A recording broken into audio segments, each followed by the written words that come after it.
নমস্কাৰ। এই মুহূৰ্তত মহিলাসকলৰ পৰা আৰম্ভ কৰি শ্ৰমিকসকললৈ দিব ওলাইছোঁ কেইখনমান গুৰুত্বপূৰ্ণ খবৰ। তো যিসকল শ্ৰমিকৰ নাম জব কাৰ্ডত অন্তৰ্ভুক্ত হৈ আছে সেইসকল শ্ৰমিকৰ বাবে আহি গ'ল ভাল খবৰ, কিয়নো চৰকাৰে অহা 1 জুলাই তাৰিখৰ পৰা আৰম্ভ কৰিব জব কাৰ্ডত নাম অন্তৰ্ভুক্ত থকা শ্ৰমিকসকলৰ বাবে এক নতুন আঁচনি।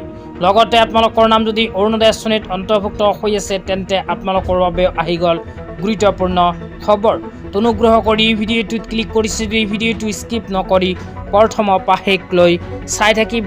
লগতে মোৰ চেনেলত নতুন হ'লে প্লিজ চেনেলটো ছাবস্ক্ৰাইব কৰি মোৰ লগত থাকিব। তো বলক ভিডিঅ'টো আৰম্ভ কৰি আজি প্ৰথমটো গুৰুত্বপূৰ্ণ খবৰৰ বিষয়ে বিস্তাৰিত জানি লওঁ।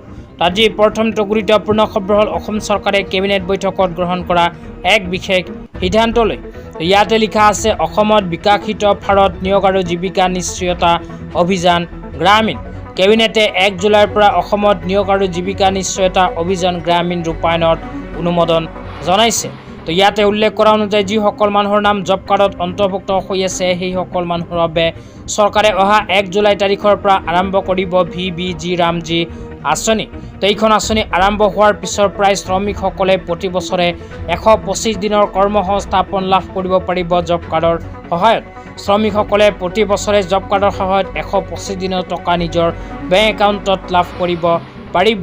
তো আপোনালোকৰ নাম যদি জব কাৰ্ডত অন্তৰ্ভুক্ত হৈ আছে তেন্তে এইটো ভিডিঅ'ৰ কমেণ্ট বক্সত কমেণ্ট কৰি জনাই দিব। লগতে চেনেলটো ছাবস্ক্ৰাইব কৰি মোৰ লগত থাকিব। তেতিয়া আপোনালোকক দিব ওলাইছোঁ আজি দ্বিতীয়টো খুবেই গুৰুত্বপূৰ্ণ খবৰ।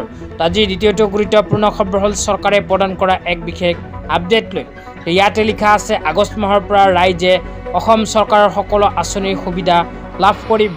অৰুণোদয় আঁচনিৰ পৰা আৰম্ভ কৰি নিযুত মইনা আঁচনি, নিযুত বাবু আঁচনি, সকলো আঁচনিৰ টকাই কিন্তু অসম চৰকাৰে অহা আগষ্ট মাহৰ পৰা প্ৰদান কৰিব।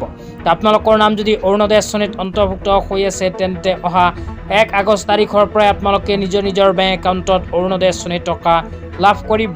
লগতে শিক্ষাৰ্থীসকলে নিযুত মইনা আঁচনি, নিযুত বাবু আঁচনি, প্ৰেৰণা আঁচনি, জীৱন অনুপ্ৰেৰণা আঁচনি, সকলো আঁচনিৰ সুবিধাই লাভ কৰিব। এতিয়া আপোনালোকক দিব ওলাইছোঁ আজি তৃতীয়টো খুবেই গুৰুত্বপূৰ্ণ খবৰ। আজি তৃতীয়টো গুৰুত্বপূৰ্ণ খবৰ হ'ল প্ৰধানমন্ত্ৰী উজ্জ্বলা যোজনা আঁচনিলৈ। তো যিসকল মানুহৰ ঘৰত প্ৰধানমন্ত্ৰী উজ্জ্বলা যোজনা আঁচনিৰ গেছ কানেকশ্যন আছে সেইসকল মানুহৰ বাবে আহি গ'ল গুৰুত্বপূৰ্ণ খবৰ, কিয়নো আপোনালোকৰ ঘৰত যদি প্ৰধানমন্ত্ৰী উজ্জ্বলা যোজনাৰ গেছ কানেকশ্যন আছে তেন্তে 30 জুন তাৰিখৰ ভিতৰত কৰিব লাগিব KYCৰ কাম। অন্যথা আপোনালোকে নিজৰ বেংক একাউণ্টত নাপাব চৰকাৰী গেছৰ ছাবচিডিৰ টকা। তো আপোনালোকে যদি এতিয়ালৈকে আধাৰ কাৰ্ডৰ সহায়ত KYCৰ কাম কৰা নাই তেন্তে অতি সোনকালে নিজৰ অঞ্চলৰ গেছ এজেঞ্চিত গৈ কৰি লওক এইখন কাম। তো আজি ইমানেই। ভিডিঅ'টো চাই কেনে পালে নিশ্চয় এইটো ভিডিঅ'ৰ কমেণ্ট বক্সত কমেণ্ট কৰি জনাই দিব। লগতে চেনেলটোত নতুন হ'লে প্লিজ চেনেলটো ছাবস্ক্ৰাইব কৰি মোৰ লগত